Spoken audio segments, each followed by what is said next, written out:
I'm Allison Gormley, and thanks for joining me for What's the Deal? If you're looking to buy a used car, a hybrid may be an option for you. Ahead, the questions to ask and costs to consider before signing on the dotted line. And is your credit card debt making people not want to date you? How your spending could impact your new relationship. Plus, if you're in the market for gifts, home decor, or small electronics, you might check out Temu or Amazon Haul. We ordered from both retailers to see how their products compare. Here's what's the deal with those consumer headlines and more. Some hybrid cars have now been on the roads for more than a decade. If you're looking to buy one of them, there is a possible expense we want you to keep in mind. Let's talk the cost of replacing a hybrid battery. When Mark Van Horn's Toyota Prius hit 150,000 miles, its dashboard lit up like a Christmas tree. You get the red triangle of death. That's a bad sign when that happens. His 15-year-old hybrid needed a new high-voltage battery. Different from the 12 or so volt under a car hood, a high-voltage battery is what helps the car run with less gas. Almost $3,000 to put a new battery in it, but I decided I couldn't get another car and drive it for another 100,000 miles for a few $1,000s. So that's how I made that decision. It was purely financial. The new battery's lifetime warranty also gives him some peace of mind. We're taking care of it. It's a 16-year-old driving it, so no guarantees on anything, you know. Chad Donald, who installed Van Horn's new charge, said he's finding that for certain older hybrid vehicles, a brand new battery may be unavailable. That's because suppliers can stop making parts after 10 years when a model is out of warranty. So the dealerships are basically saying you're into life on your car, so either trade it or dump it. The Prius is one that the Toyota's been pretty good about keeping it going, making the parts available. If a new battery is unavailable or too expensive, refurbished batteries are also an option for almost $2,000 less. If you're just trying to get by another year or two and you're just trying to milk that last 50,000 miles out of the car, let's do a refurb. We'll save you a bunch of money. We warranty them. The first sign of a slowing battery, reduced gas mileage. If you're wondering if you can skip the replacement and drive with gas only, Donald said most hybrids will lose their ability to accelerate or stall. So if you're looking to buy an older used hybrid, consider negotiating a battery replacement into the purchase price. If you're looking to sell your used older hybrid and got a replacement already, save your receipt. That would definitely make your hybrid worth much more money than one that doesn't have any of those records. Brian Moody with Kelley Blue Book said without a receipt, there's no easy way to test the battery. It's not going to be something that the buyer is going to provide or that can be done by you quickly and easily. It's crazy. It just pops right in the trunk. Yeah, it's bolted in there. As for Mark, he's excited to see the car accelerate into the 250,000-mile club. The warranty for new hybrid cars are typically the same as gas-powered cars. Again, in this story, we're talking about cars outside of that window, so maybe something made in the year 2013 or earlier. And dating deal breakers, well, they're different for everyone, and credit card debt could be one of them. Dating is difficult. Throw in some credit card debt, and 10% of Americans will say no thanks to your company. On the flip side, 90% of Americans don't consider credit card debt to be a deal breaker, which is great news if you're single and you have credit card debt. NerdWallet found that for most Americans in the survey, the concerns are the amount of debt and your plans, or lack thereof, to pay the debt off. Of the people that don't think it's a deal breaker, the average amount that would be a deal breaker is around $20,000. But how do you find out that information about your new friend? Rathner suggests talking about money early and often. If money talks go well with somebody that you're just beginning to date, even if you have debt, that's a good sign. That's a sign that both of you are coming into this relationship ready to be good partners to each other. But if those talks aren't going so well, it could be a sign of greater incompatibility. That way, future talks about vacation costs, a house, and retirement are smooth sailing. We said 10% of the people are saying no thanks to a partner with credit card debt.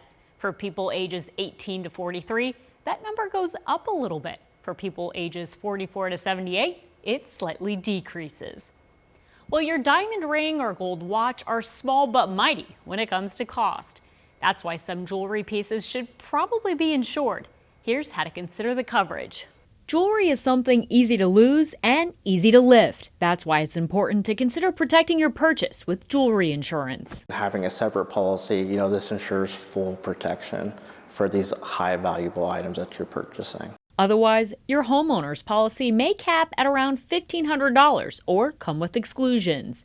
Generally speaking, insurance costs between 1% and 2% of the item's appraisal. For example, like a $10,000 engagement ring, that can go anywhere from $10 to $16 a month. There are largely two ways to do this: a standalone jewelry policy or adding coverage to your homeowner's or renter's insurance. For standalone policies, research if the company pays out the money or replaces the piece. If you go the homeowner's route, you can do scheduled coverage, which creates a dedicated line item for each piece, blanket coverage, which raises your loss limit, or both, scheduled and blanket. Just keep in mind, the jewelry's value can go up. And that's why I always suggest just to get it reappraised or talk to your insurance advisor every 2 to 3 years, so that way, we're up to date and we have accurate information. That way, if you lose any jewelry on vacation, you can get what your ring's worth now instead of 30 years ago. Now, if you own a gold watch, make sure to add that gold weight into the appraisal, because if a watch breaks, that's the real value. Now, if you scroll through videos on social media, you might see people unboxing what's called a haul. A haul is when a person buys multiple items, often from a low-cost website or app. So we ordered our own hauls, comparing Temu to the new storefront Amazon Haul. Retailers Temu and Amazon Haul offer inexpensive items to entice people to buy more bargains. And sometimes, people post their purchases online. Because of how cute it is. But how did the two retailers compare? We budgeted around $30 for each store to test out everything from price to quality. We have our Amazon and we have our Temu. Temu came in a bunch of different packages. It took fewer than 10 days for everything to arrive. From Temu, we got an air compressor for your tire, a car vacuum, an egg stacker for your fridge, and some cord tags. The total was more than we anticipated at $36 for 4 items because shipping cost almost $12. All of the descriptions matched what showed up, and the electronics from Temu worked. The tire compressor was easy to use, plugging right into the cigarette lighter. However, it needs a 5-minute break between fills.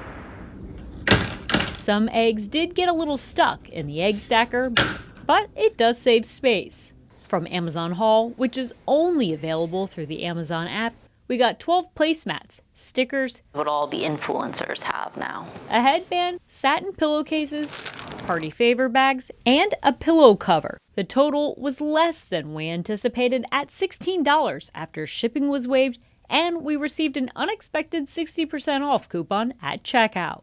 The largest difference between the two retailers? The product selection. Amazon Haul, for me, felt more random, like a treasure hunt. Temu is set up more like a budget department store with more items to choose from. As for reviews, both retailers allow for feedback. If you get something you dislike, Amazon Haul's return policy is 15 days, whereas Temu's is 90 for most items. While there can be value ordering from each site, it just depends on what you need. Now, if you need things for a classroom reward box or goodie bag seasonal decor, you can save some money on these sites or apps. Now on to a bigger expense, a new baby. In just the first year alone, parents can fork over more than $20,000 according to a survey by Baby Center. So let's break down how you're spending most of that money. About half of that $20,000 is childcare, then about $3,500 in food, which can include formula and solids. From there, we add in nursery items and diapers at around $1,300 and $1,000. The good news, between a baby shower and some secondhand items, you can reduce some of that burden. To save money, consider consignment shops for clothing and watch for sales during your pregnancy. My favorite tip is look for last year's models in the store or online. Something that was cutting edge in 2024 or 2023 still exists, still is safe. You can also look into a dependent care flexible spending account to save on some tax dollars. And you might be able to use some of that money from a flexible spending account to pay for summer camps as well. But hurry up, programs are filling fast. Good job. Summer camps are a must for some families. It's not shipping your kids off to an all-inclusive resort for the summer so they can have an amazing time. It's necessary childcare for working parents. And camps can cost a pretty penny. We found that 25% of Americans who plan on sending one or more children to summer camp this year are going to spend more than $2,000 per child on camp tuition. To save money, ask about financial aid. For example, at Butler University camps, need-based tuition is available. To qualify, a camper needs to be a 21st century scholar, qualify for reduced or free lunch at school, or a would-be first-generation college student. Indy Parks and Recreation and the Indiana State Museum also offer assistance. If your family does not qualify for aid, consider using money from a dependent care flexible spending account, which is pre-tax dollars. If you haven't signed up for a dependent care FSA, you might be out of luck, but it's something to think about for next year because toward the end of this year, you might be making your benefit elections at work. Sibling discounts may also be available. Finally, if you can put camp on a credit card, make sure it's the one that gives you the most points or cash back. Now, discounts are important, but if you run late to pick up your kid, that can cancel out any discount. I'm Allison Gormley, and that's What's the Deal? For more episodes of What's the Deal, go to our video on demand and click on shows at the top of your screen. There you'll find past episodes of What's the Deal plus other shows on demand.